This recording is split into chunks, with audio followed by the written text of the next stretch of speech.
All right, so I'm just kind of sitting here, and I was like, hey, I have something I can talk about. It would be kind of fun to talk about. Um, I don't know. It's nothing more than a rehash, I guess. But I did write a very cool article on the concept of Lex Talionis, or eye for an eye once, so I guess I'll read it. I open it with a few quotations. I open it with Satan represents vengeance instead of turning the other cheek, and Satan represents responsibility to the responsible instead of concern for psychic vampires. And then which are both from the Satanic Bible. Then I have the natural law is tooth and claw, which is from a writing called All Else is Error, which is featured in the book Might is Right. Good book. Okay, so now to actually read the article I wrote. It has been said that an eye for an eye makes the world blind, but this is very much false. Inherently false. You have two eyes. If you are stupid enough to lose both, then clearly you're the idiot who fucked around and found out. Twice. Quite obviously not learning from the first time that actions have consequences. As Newton said, every action has an equal and opposite reaction. It's simple. It's simple cause and effect. Punishment fits the crime. Self-preservation is the highest law, and if you cannot preserve your eyes, a vital organ of your body, what use are you to yourself as an individual? Demonstrating this is the founder of the philosophical system of objectivism based on rational self-interest, Ayn Rand, and she put it well when she said, "The concept of man as a heroic being, with his own happiness as the moral purpose of his life, with productive achievement as his noblest activity, and reason as his absolute." Now, how reasonable are you if you have by your own actions lost both eyes? How noble are you in productive achievement if you have faced such an example of Lex Talionis? How heroic and happy are you, having been responsible for the loss of a vital sense? Clearly, the reasonable answer to all these is very little. And Lucius Cornelius Solus put it, "No friend ever served me, and no enemy ever wronged me, whom I have not repaid in full." Lex Talionis can go either way, in your favor or your detriment. It depends on who you surround yourself with and how you interact with them and others in the world. Do unto others as they do unto you. Of course, this doesn't mean you should go out and be a pretentiously solipsistic prick, going around administering judgment on anyone who should slightly wrong you. Some people are simply psychic vampires who aren't worth any of your time. However, you also shouldn't let anyone walk over you. And, then that, I said, I kind of tweaked the golden rule a bit, so, why did I do that? Is the golden rule not fulfilled by do unto others as they do unto you? The golden rule says do unto others as you would have them do unto you, and as such, those subjugated by this literary piracy are oddly upset when one fulfills it and treats them how they ask to be treated. But of course, they do get upset, given followers of such insanity never expect a taste of their own medicine. And as they expect the one they do want to abide by their own rule. And as such, when given this taste, instantly go to the mode of victimhood, as victimhood is powerful while their actions are misplaced masochism. And just for clarity on the literary piracy part, that is a bit of a quote from Might is Right.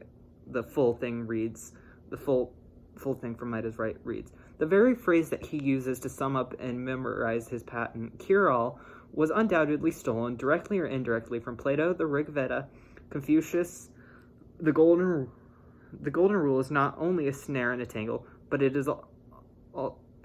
also is a literary piracy." And yeah, that just explains that. And how fucking rational is it to love someone that would hurt you like that? Like, I get kink and I get that sort of thing, but you cannot love someone who willfully hurts you and attacks you and is clearly an enemy and a threat. That's just, if you can love that person, you're absolutely insane. They don't deserve that sort of feeling. That's just the fucking truth of the matter. You know? How can you love? Can the torn and bloody victim love the blood-splashed jaws that rend him limb from limb? Of course not. Of course you can't. You can't love someone. You can't love that. That's nonsensical in every sense of the word. Love, you know, it's people are fucking insane. You know, love thy enemy, and let them walk all over me. Fuck no. I'm gonna fight back and make them terrorized. You know, that's really the bottom line.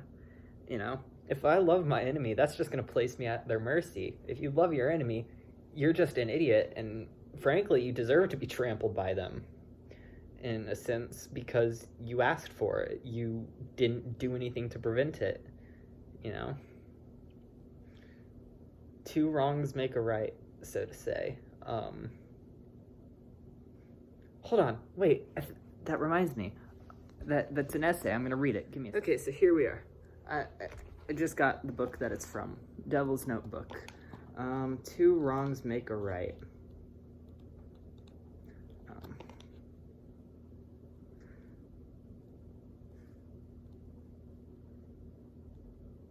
I gotta find it.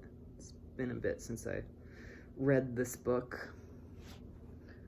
I'm currently reading Carl Jung, so...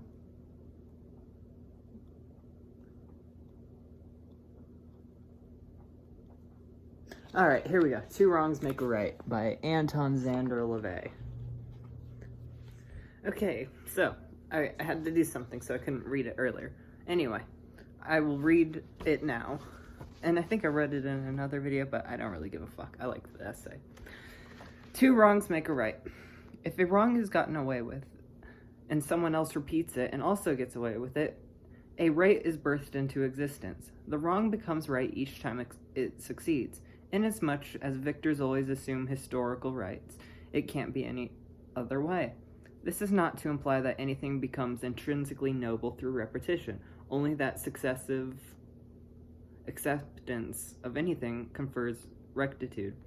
There's no such thing as moral right. There is only true right, the balance of the natural law, lex talionis, versus acquired right,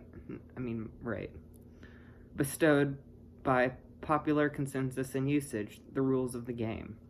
Morality is a human invention conferred by the self-serving interests of the sensually impoverished. We must constantly confront decisions of whether to live by the law or by the rules of the game. Either way will be right. Of the two, I always prefer the law, but it is often riskier and more brutal. The latter, beating them at their own game, requires more planning, time, strategy, and money. That's why in all issues enforced by false moralisms and specious rules of the game, but unfettered by legalities, I apply my own rule, which is, there are no rules. If you create a new rule, and it takes hold, you have made a right for yourself, however self-serving. Whatever prevails, overwhelms, holds in thrall, disarms, terrifies, frightens, controls, constrains, enslaves, or otherwise contributes to man's masochistic needs, will always be accepted as a right. No amount of lip service to the contrary can eradicate what the past has proven and what the present intensifies. If a thing or an act is naturally wrong, a Satanist will, albeit secretly, to lend nature a helping hand, as circumstance permits. I don't know why I had trouble reading that. I do know why, but I'm not going to explain that. Anyway. Yeah, two wrongs make a right, I guess. Anyway, but, you know, eye for an eye, tooth for tooth, blood for blood, guile for guile, a fourfold, a hundredfold, smite me on one cheek, I smash yours. That's really just how it is. That's the rational thing, because you